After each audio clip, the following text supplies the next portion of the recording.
जय गौ माता, जय श्री राम। मैं गौ रक्षक विशाल राज गुजरात से। अभी मेरे गांव मालियाहाटीना से फोन आया कि जो गांव में पेट्रोल पंप है उसके पीछे एक गौ माता का निधन हो गया है। तो अभी उधर मैं जा रहा हूं और आप इस वीडियो में आगे बने रहना।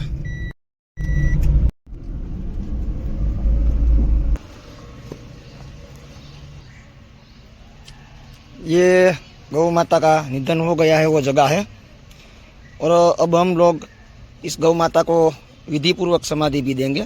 तो आगे वीडियो में बने रहना और ज़्यादा से ज़्यादा इस वीडियो को शेयर करना।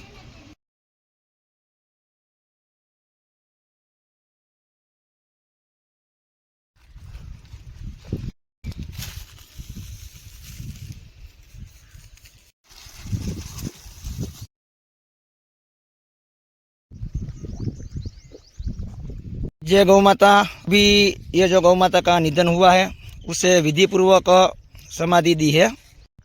तो भगवान शिव इन गाय माता की आत्मा को शांति मिले ऐसी हम सब प्रार्थना करते हैं। जय गौ माता, जय श्री राम, जय पशुपतिनाथ महादेव।